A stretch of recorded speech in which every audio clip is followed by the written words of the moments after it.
Good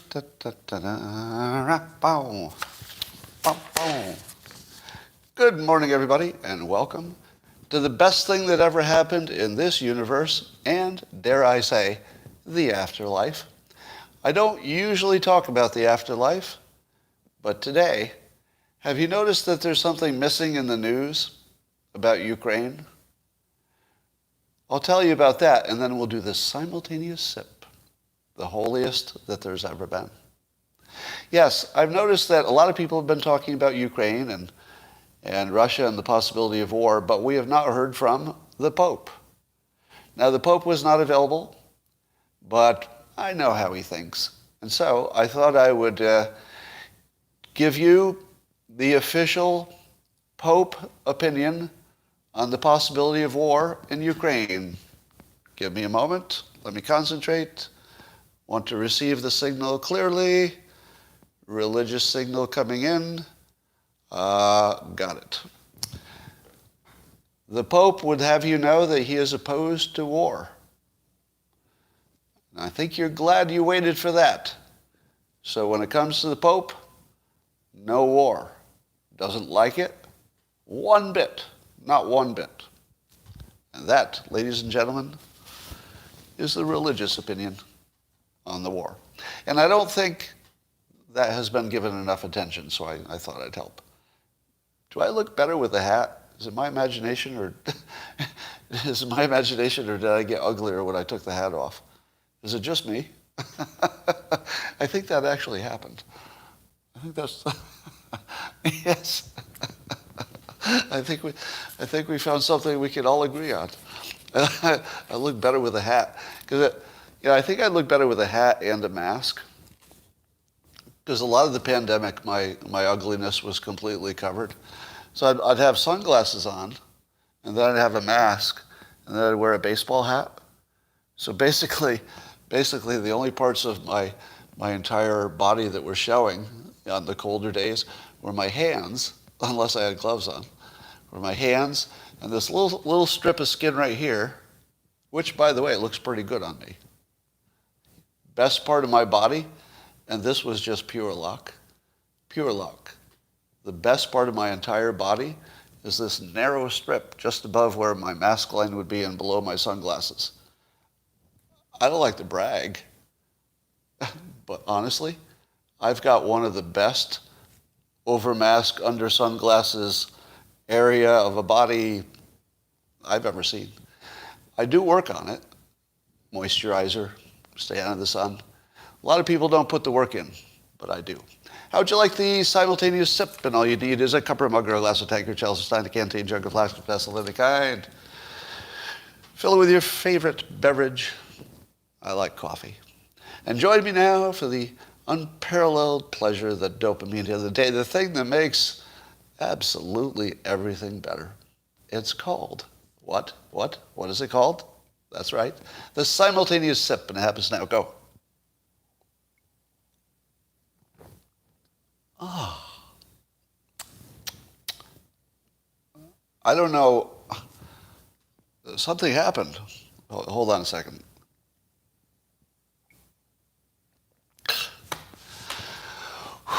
I hate it when this happens.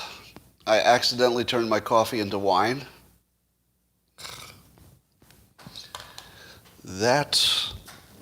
You think you've got things under control? Okay, I stole that joke from somebody on the Locals platform. I saw your comments on Locals, and I did steal your joke. But they didn't see it. They didn't see it on YouTube. So for a moment there, they thought I had a pretty good joke. Until I had to admit it wasn't mine. Well, let's do a little update on freedom.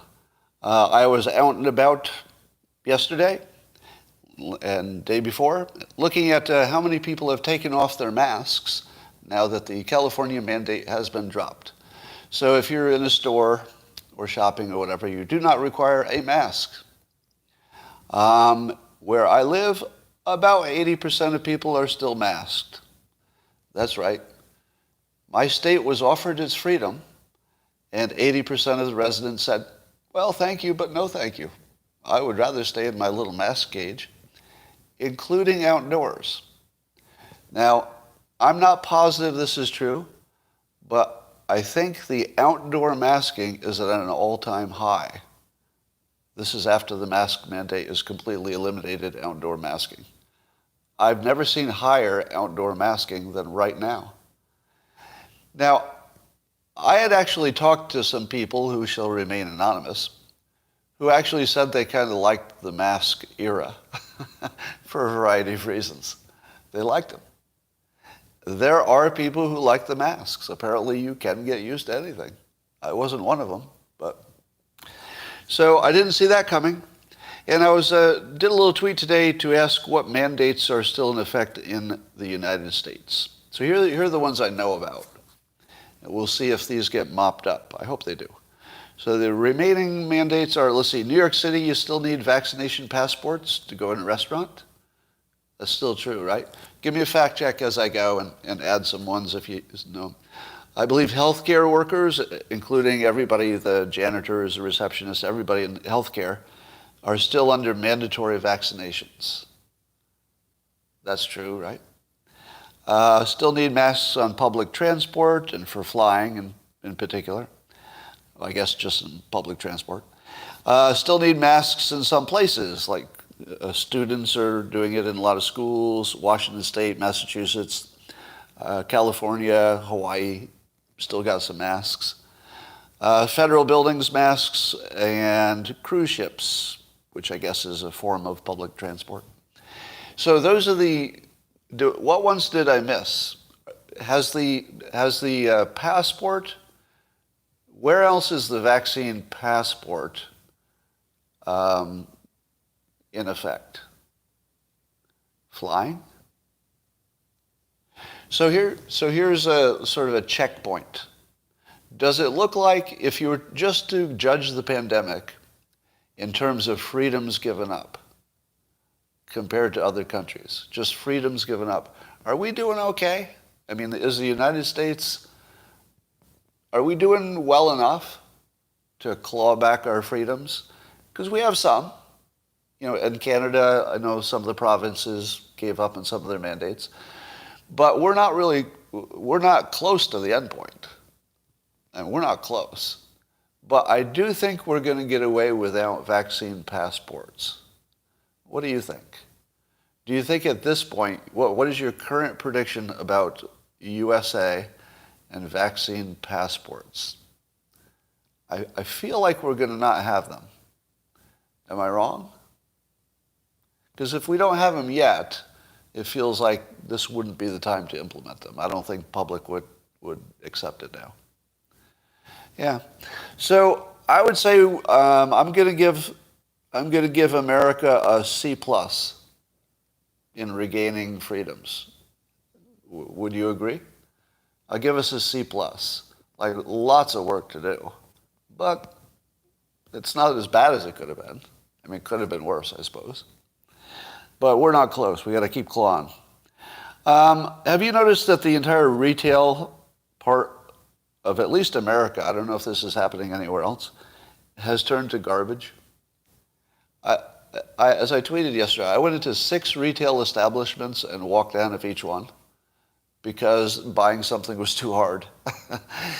Here's what happened. And I don't know if anybody has noticed this trend yet.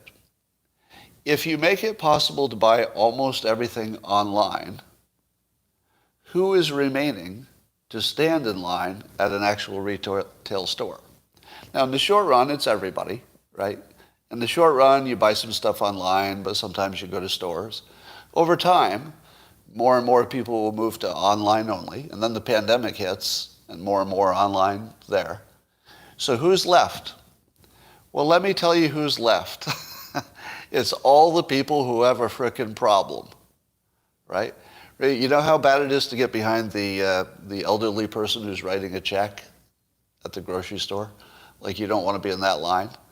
Now imagine that because all of the efficient people have already moved completely online, the people in line are only the people writing a check in the grocery store and people like that.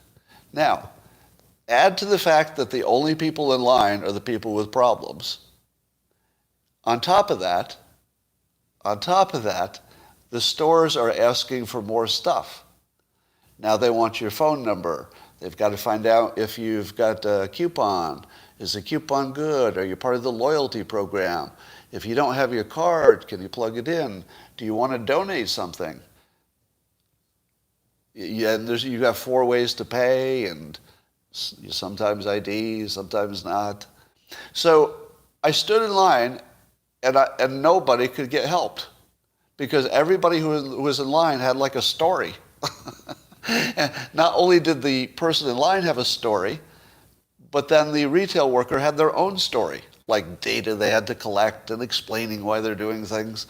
And I thought to myself, I don't think I'll ever go into a retail establishment again. Because whatever good or bad they used to be, they've just turned to garbage. You can never buy your size, am I right? Go into a store and find your size in anything, basically. Can't. How many of you have stood in line long enough that you took out your phone, you scanned the barcode on the thing in your hand, and you ordered it from Amazon, and then you got it in a line and put it back on the shelf? How many have done that? I'm not the only one. I saw somebody commented on Twitter. Yeah, a lot of you. Because the process of in-store has gotten worse and worse as they make you do more work just to buy something. I don't know. I think retail is in big trouble, even more than we obviously have known for a long time. Here's a little tip for you if you're trying to figure out what trade to get into. Lisa De Pasquale was commenting on my comment about retail, and she said, it's awful in this economy. Why am I spending so much time begging to pay people? Have you had this experience? You call somebody for some kind of a service, just something that needs to be repaired or serviced or something. You can't get anybody to show up. People will say, well, maybe in 2 weeks. Yeah, right? So if you are going to pick a field to enter, find out who you can't hire now. If you can't get, I'll give you one example. All right, I'm going to give you a trade tip. That's a pretty good one. You ready for this? Fireplace repair person. Because a lot of fireplaces are gas operated. Fireplace repair person. It looks like the easiest job in the world because there are only like 3 elements to the whole thing. and not too many manufacturers. So try to book one. You think you can get one same day? Nope. You can't. So if you wanted to enter a trade, find out who can't show up and take your money. Because there are people begging to give people money and they can't find anybody to take it. We have a whole country of people who have more money than they have services that they can buy. They want to buy stuff. They can't find anybody to do it. So that's the thing. We'll talk about it in Ukraine, of course. Turns out that cow manure is now economical as a major energy source. So dairy farmers are being approached by energy companies that turn manure into methane, I guess, and then into energy. And they figured out the economics to the point where I'm not entirely sure about this, but I think the cow shit might be worth more than the milk. I don't know that that's true, but are we going to get to a point where cow shit is more valuable than the milk that comes out of the same cow? And if we're turning cow shit into electricity, doesn't that mean that we're turning basically everything green into electricity? We're going to have to mow down forests, and the cows are going to be trampling all over the grass, eating it, and turning that into electricity. Is that really efficient? I feel like there might be a better way to get your electricity. But anyway, that's a thing that's happening. We reached the crossover point for profitability. And of course, you ask yourself, why do you need cows? We got 7 billion people pooping all over the place. How many cows are there? Are there more than 7 billion cows? Why don't you capture some people poop? All right. Here's a reason why nobody can be a good or bad predictor. And this is the weirdest thing, but maybe this was always the case, but it seems especially the case now, that we'll never agree what is going to happen. I think you'd agree with that easily. We never agree what's going to happen, like when we predict. People will predict all over the place. But the weirdest part, that might be new, but I guess you'd have to ask a historian, we can no longer agree on what did happen. That feels like it's new. So if you're in the business of predicting things, as I sort of am, you can't even know if you were right. Because I can think I was right, and other people will say, well, look at the facts, you were clearly wrong. So you can't even know if you can predict right, because there will be no agreement on what it is. Here's a perfect example. I predicted that Russia would not invade Ukraine. Did they? I don't know. Because it turns out that they did move troops into an area where they already had troops and already controlled. The two separatist regions that were already under complete Russian control, apparently. So, if they moved troops into a place they already had troops, into a region that was really not under control of Ukraine anyway, it was already Russian, did they invade? So was my prediction already wrong? So I asked a poll, because I had no idea how people would see this.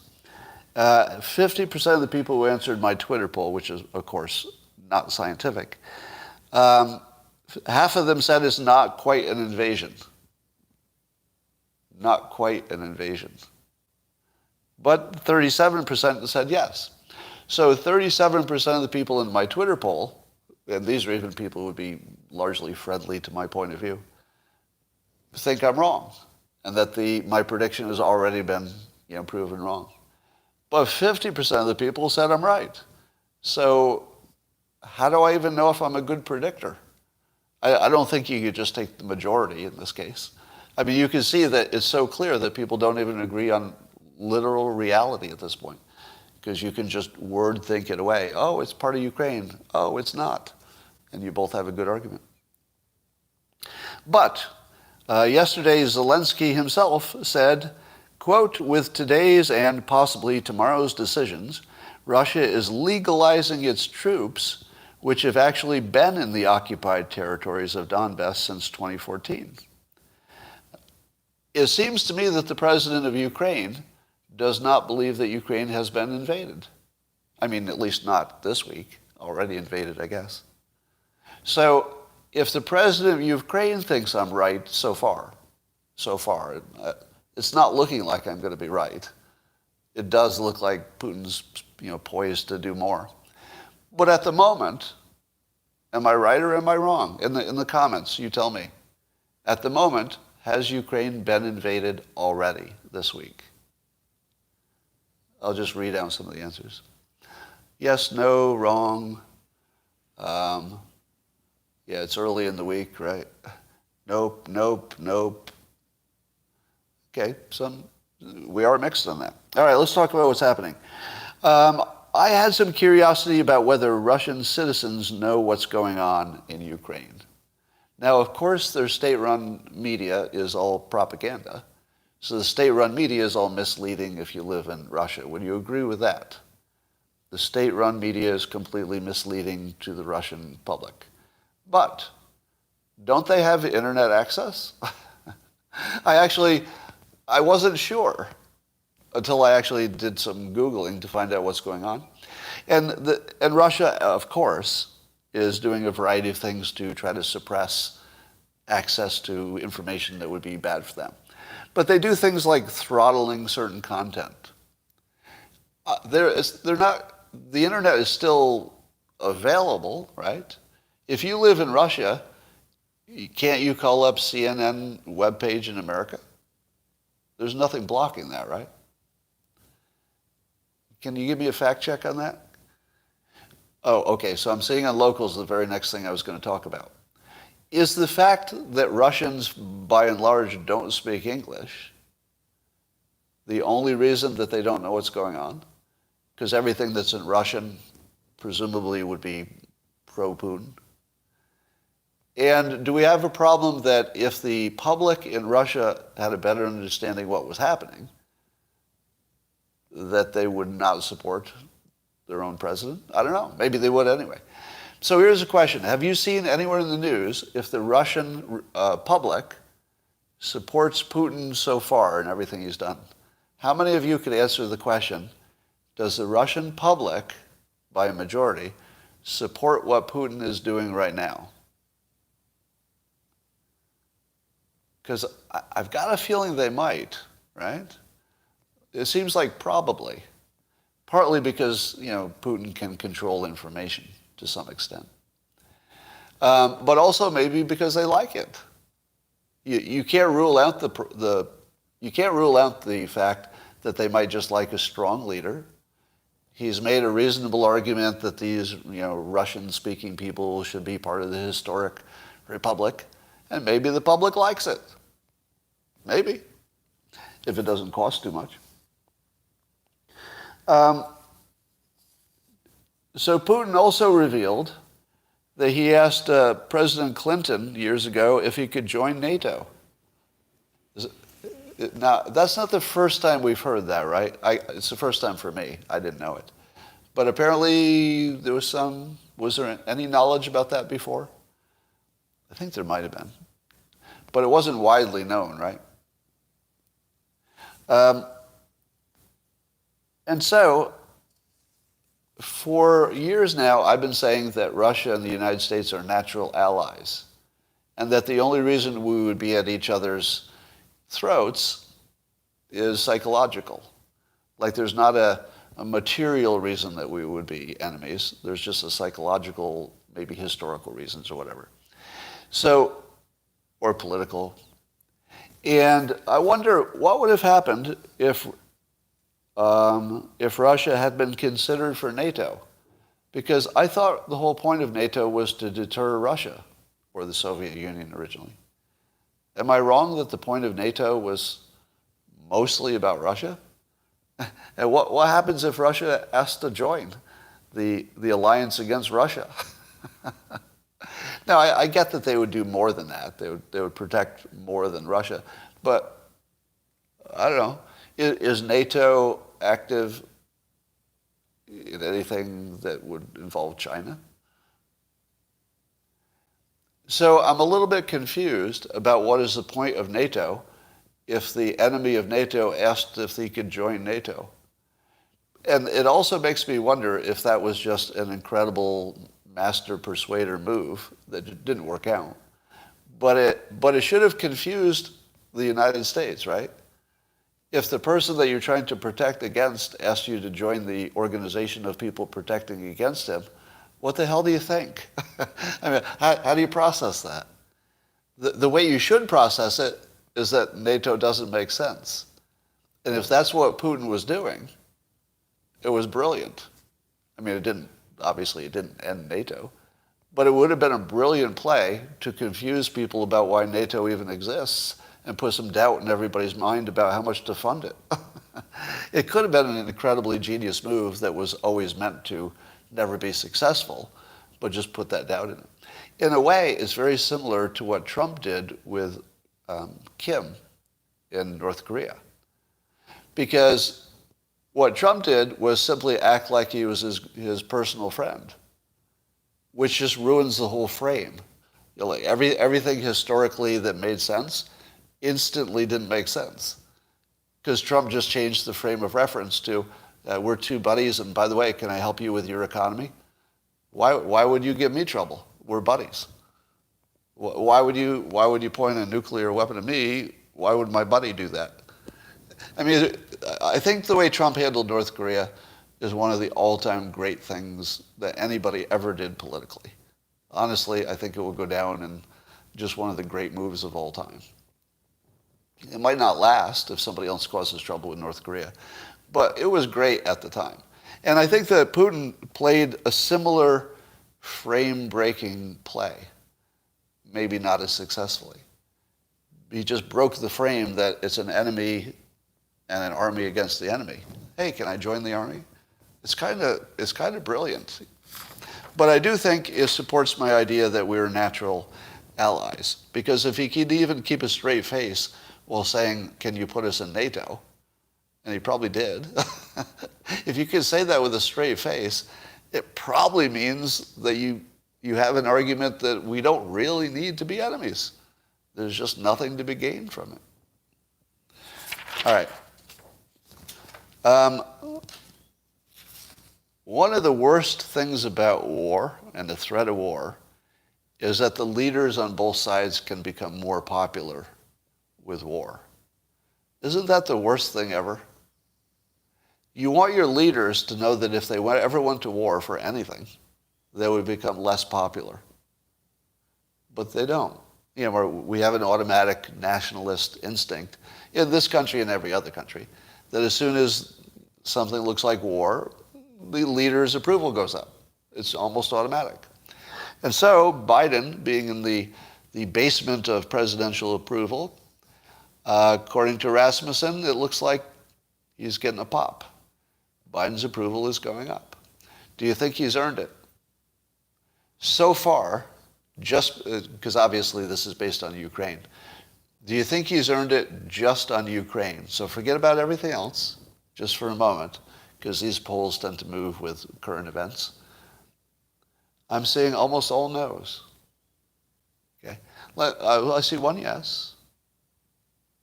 I'm seeing hell no's. Okay, you seem to be quite unified on no.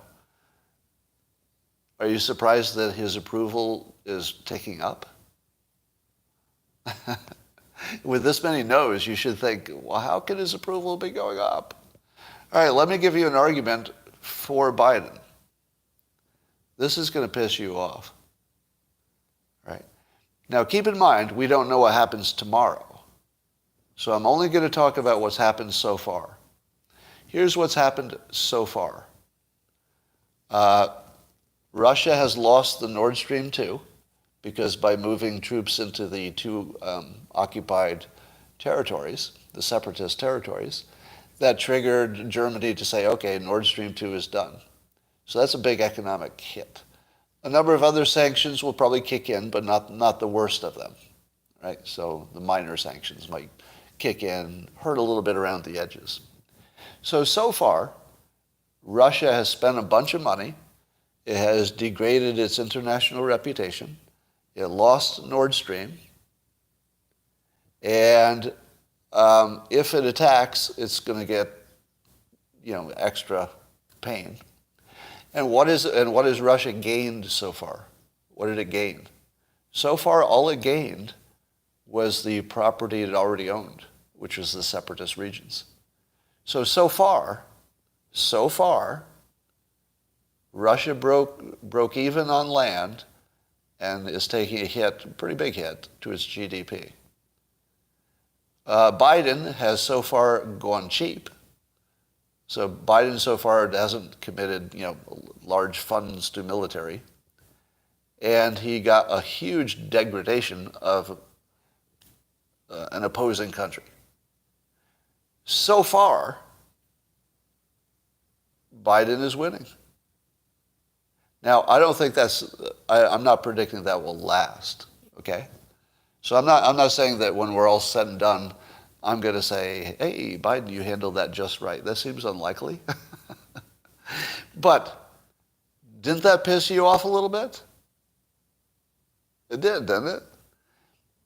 Because almost every one of you said he's doing everything wrong, but so far he's ahead on score. Am I wrong about that? Am I wrong that so far he's ahead in points? Doesn't mean he wins the game at all. But so far, give me the argument in a short comment, can you? I get that some of you are disagreeing. I see the disagreement. But can you give me the reason? He created it by being weak? World stage loser. It's only the fourth inning. That's true. No, because it's BS. You take his flawed, he's weak, and the world will pay. So is it his weakness? His weakness, right? But does he look weak? Because he did unify NATO. So if he unified NATO, killed Nord Stream 2, hurt Russia's economy, hurt their standing in the world, He didn't come out ahead so far.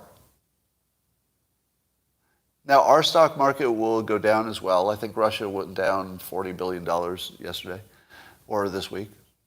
He failed to deter him, but that also only matters if he keeps going, because he's only been undeterred to take what he already owned. Somebody says he didn't unify NATO. All right, so here's another perfect example of what I was just saying. I was just saying that not only do people predict what will happen differently, but once something has happened, we don't even agree what happened. Isn't this another perfect example? And by the way, I'm not going to disagree with you on this. I made my best argument for, an argument that would say Biden has done a reasonably good job so far. That was my best argument for it. I don't disagree with your argument that he's blowing it. I feel like it's a little premature, because as somebody said, this is the fourth inning. You got to kind of wait to the end to see who won, right? So I'm going to wait to the end to see who won. But unlike some of you, I'm way closer to wait and see than something terrible has happened already. What happens? So here's what I think is one strong possibility. Do you think that Putin could claim victory if all he did was consolidate control over the two separatist regions? Would that be enough for him to say, yay, I won, got everything I want, I liberated these two separatist regions, I'm a liberator? Can he go home? Can he go home with a win? Maybe. He maybe even makes money if the price of fuel goes up. Whatever he can deliver without Nord Stream 2, doesn't he sell it for a higher price if energy prices went up? Maybe they won't stay up if he leaves. But have we not created a situation in which by Biden and Zelensky, you could say cleverly, but other people would say weakly, as in being weak. Is it weak or is it clever that Biden and Zelensky have allowed that whatever Putin does with the two separatist regions doesn't seem to count as an invasion? Is it weak or clever? Because one possibility is that it allows Putin an easy escape hatch. He can claim victory in a fairly credible way. He could claim victory. And then he'd have a way to back down and still look like the strong leader and still have a gain within. And I suppose he could still keep pushing on the rest of Ukraine.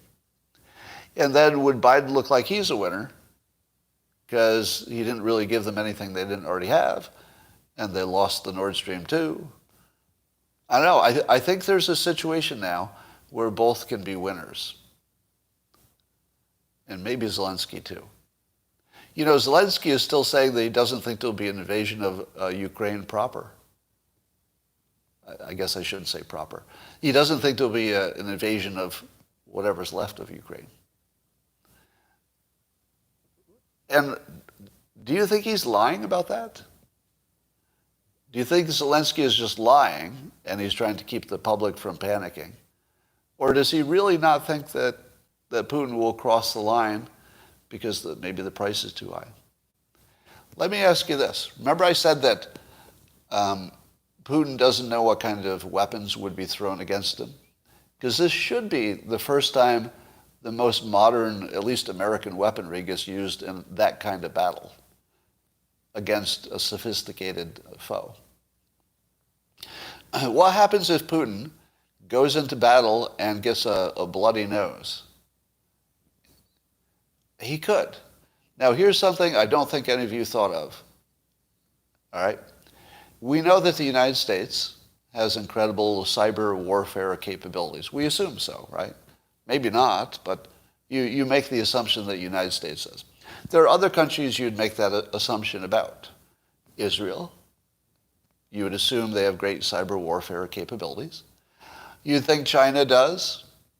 You'd think Russia does. Great Britain, France, probably, right? So you can name a number of countries that you're pretty sure have the best cyber warfare capabilities.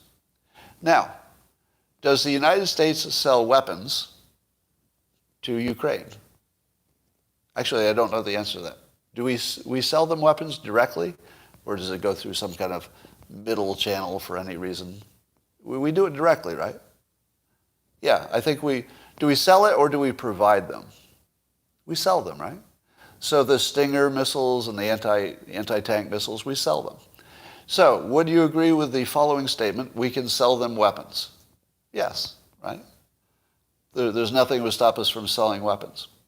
Could you, this is going to blow the top of your head off. Wait for this. Could you sell cyber warfare as a service?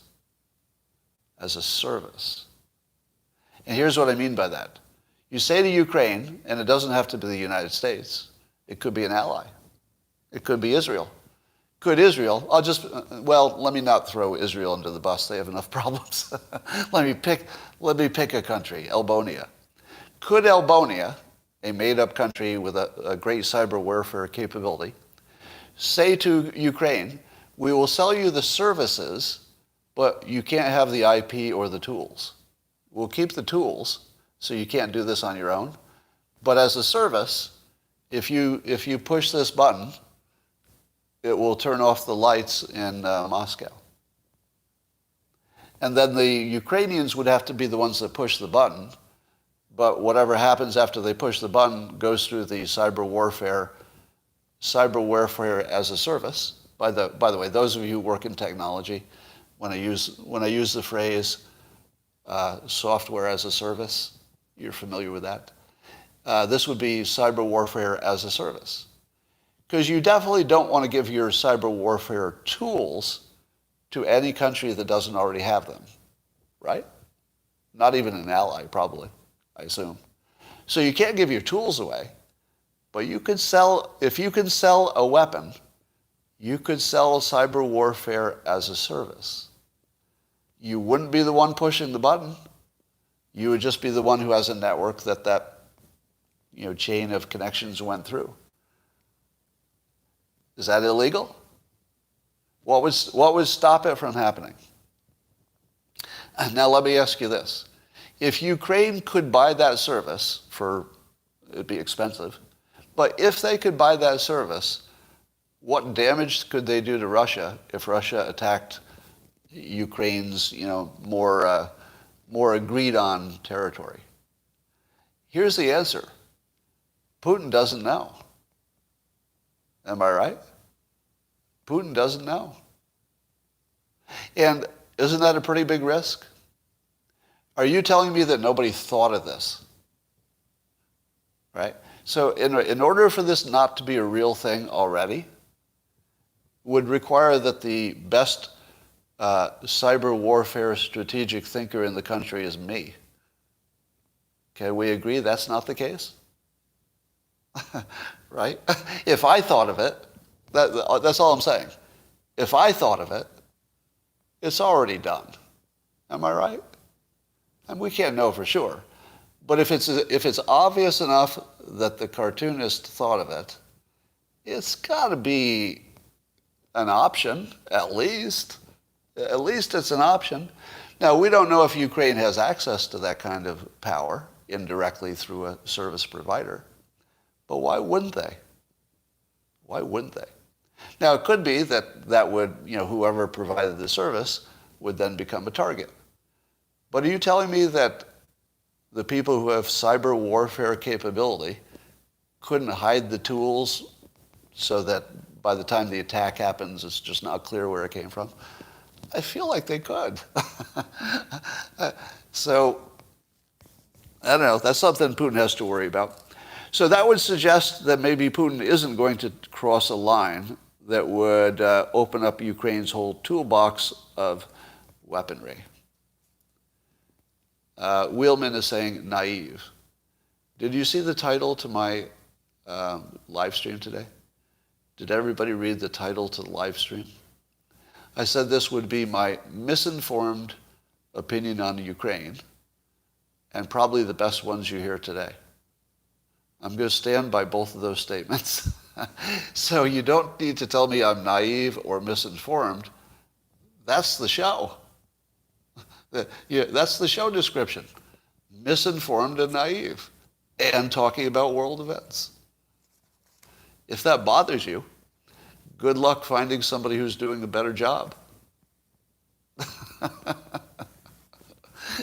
The problem is that the quality of commentary on this topic is so low that if you think my commentary, which is misinformed and is naive, if you think it's going to be less than the average you're going to see today, well, I'd say pay attention to the average, because I think we're going to be in the same ballpark, if you know what I mean.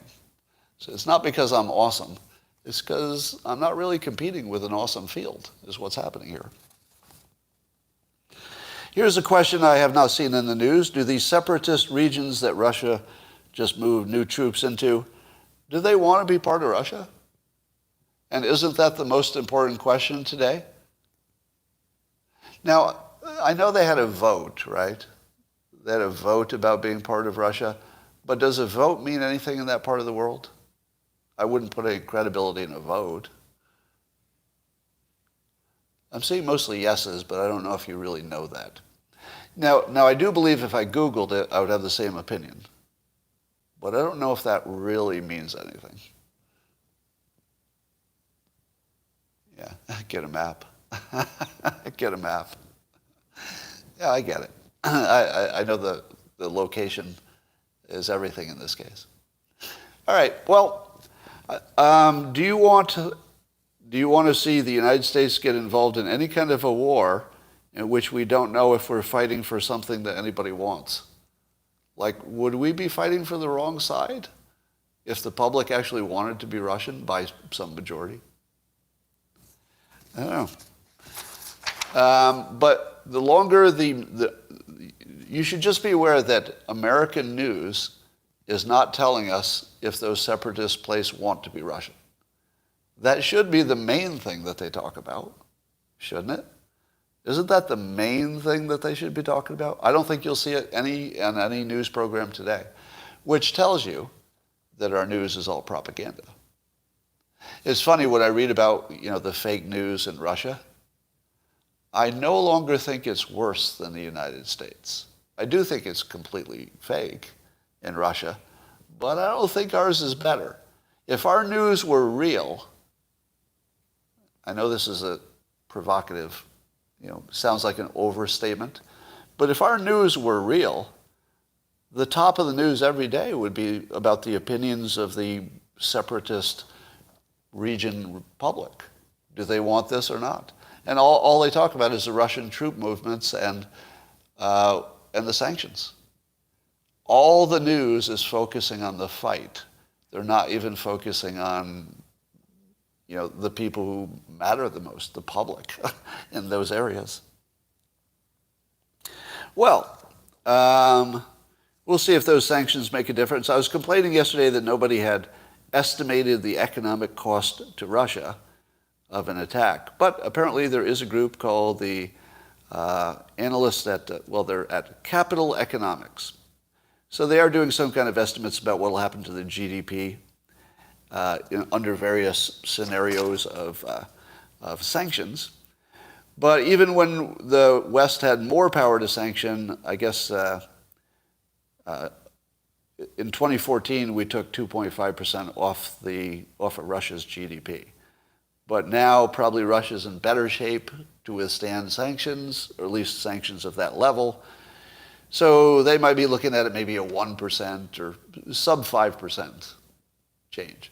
So would Putin take a chance for, let's say, temporarily degrading his GDP by 1 to 5% to gain total control over the separatist regions only? Or would that cost, given that he's giving up Nord Stream 2, and he had to know that was going to happen, would he be happy with just getting 2 separatist regions?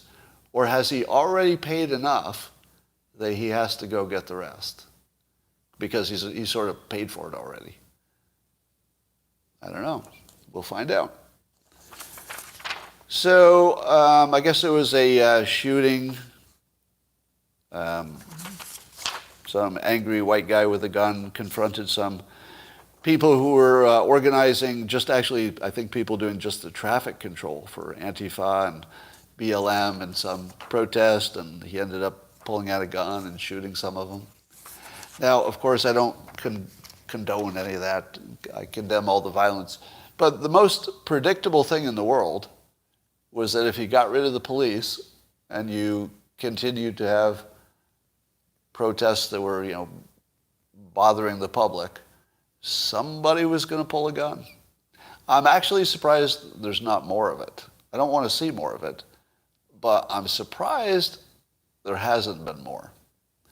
So you have to give some credit to the Second Amendment people, because there is a level of constraint that, as horrible as these events are, it's actually more controlled than I would expect, given the craziness of the general public and the access to guns. Kyle Rittenhouse is starting some kind of fund to gather money to sue media people who have lied about him, and also for other people who get lied about, to have a way to sue the media. Might come in handy. Do you think I'll have any reasons to sue the media? How many of the people in the media have called me a right-winger? There are a number of people in the major media who have labeled me a right-winger. Now, that's the same as calling somebody a white nationalist in 2022. So if I tried to get a job and I didn't already have, a public profile, so, I could do this sort of thing. If I had to get a regular job, I couldn't get one, because somebody would Google me and it would say he's a far-right guy. They would translate it in their head to white nationalist, and I couldn't get a job anywhere. Can I sue? I don't know. I wouldn't, but it's an interesting question.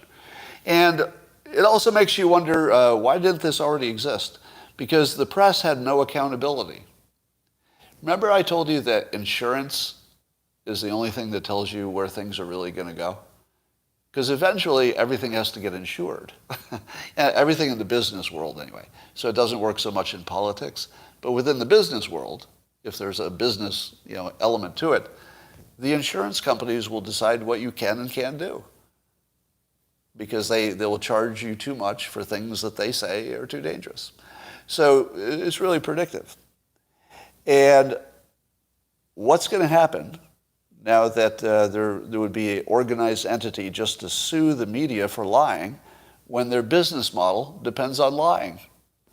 Because it does.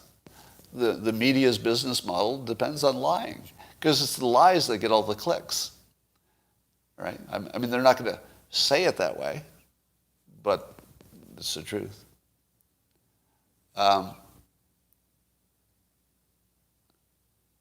Is that true? Somebody's saying that the Ukrainian President Zelensky is an economist and a cartoonist? I know he's an actor, a comedic actor, but he's not a cartoonist, is he? And is he an economist? Comedian. Was he an economist? Give me a fact check on that. Economist or no? Who's got a Wikipedia page up? All right, I'll check for that. Anyway, we might be seeing a balance of power happening now. One of the interesting things that people are saying about CNN, legal analysts, is that CNN's got some real problems because of all their sexual misconduct cases that are high profile. That if they don't settle them and basically pay out tens of millions, then they're going to have to be subject to what is it called? Discovery. Meaning that in the course of a lawsuit about something specific, a lot of CNN's dirty laundry could come out. And I don't think they could survive it. So CNN might be in a death spiral, because they're going to have some big lawsuits from people who worked for CNN. And then you're going to have lawsuits coming from Rittenhouse and probably other people that buy into that business model he's building.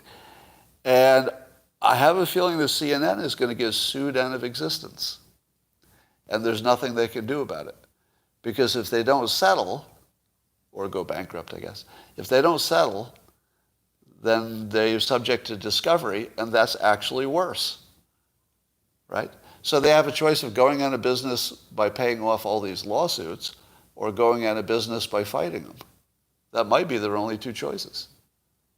So keep an eye on that. Here's something that progressives and Democrats get wrong every time. It's human motivation, especially when math is involved. Am I right? The two things the left always get wrong, and by the way, if you're new to me, I identify as left of Bernie. Because I like his goals, I just don't like his math, and I don't like how he thinks about human motivation. So I like the idea of helping everybody and getting everybody in health care. I just don't know how to do it. And I'm not going to lie and say that, math is magic, and I can figure out how to do it in a way the country will accept. It's the country accepting it part that's the hard part. So here's something that Democrats got very wrong, and it's so obvious in hindsight it's painful. And it goes like this. What they wanted to do, Democrats and progressives, wanted to reform the justice system such that the number of black people in America who are sent to prison gets a little closer to the percentage of black people in the public. Now, in order to do that, unfortunately, just because of the percentages of crime in whatever demographic groups, in order to do that, it requires letting people out of jail who are necessarily going to commit more crimes, or not putting them in jail in the first place. Am I right? I mean, that is not in dispute. That in order to get some kind of what you would call racial balance, I guess, in jail, it requires letting out a lot of people who will do more crimes. Now, who are those people being let out? Well, specifically, they're trying to get people of color to be less represented in jail, I guess. And so if you're letting out a lot of black known criminals back into the community, will they commit more crimes? Well, yes, because many of them are career criminals. So a career criminal doesn't do one crime and then stop. They do crimes until they get caught. So if you put one criminal in prison, how many victims do you save? Dozens? Hundreds? Depends on the criminal, right? So for every good deed, which is not, let's say, a good deed from the perspective of the left, some people on the left, the good deed would be not putting somebody in prison if you can avoid it. But unfortunately, that requires, because of, why? Math and human motivation. The human motivation is, if somebody's a career criminal and they're not in jail, what is their motivation? Do more crime, create more victims, right? And how about the math? The math is that one person that you helped by not putting them in jail created 7 people, I'll just pick a number, I'm just making up a number, created 7 victims who are, and this is the messed up part, almost all black. So if you can save one black person from going to jail, that's great if that one black person then goes on to have a successful life as a productive member of society. And if you could identify just those people, well, that would be kind of awesome. And in fact, that's what the Trump administration tried to do by having the early release. Because if you find somebody who's going to work on, let's say, a trade or a skill, you're probably finding somebody who's a good bet relative to a career criminal who's not working on anything else, right? So you should have been able to predict that by trying to help the segment of the world that is mostly black people going to jail, you end up with 7 times worse outcomes for black people. And you've taken the pain away from the person who's causing the problem, and you spread it to the victims who weren't causing any problem. So how does anybody who is a Republican ever lose an election again? Do you know the only thing that could screw up 2022 and 2024 is Trump talking? That's it. Now, when I said that, you said to yourself, ha, he thinks Trump will do something dumb that will ruin a good situation. No. I mean, that's always a risk. But that's not what I'm saying.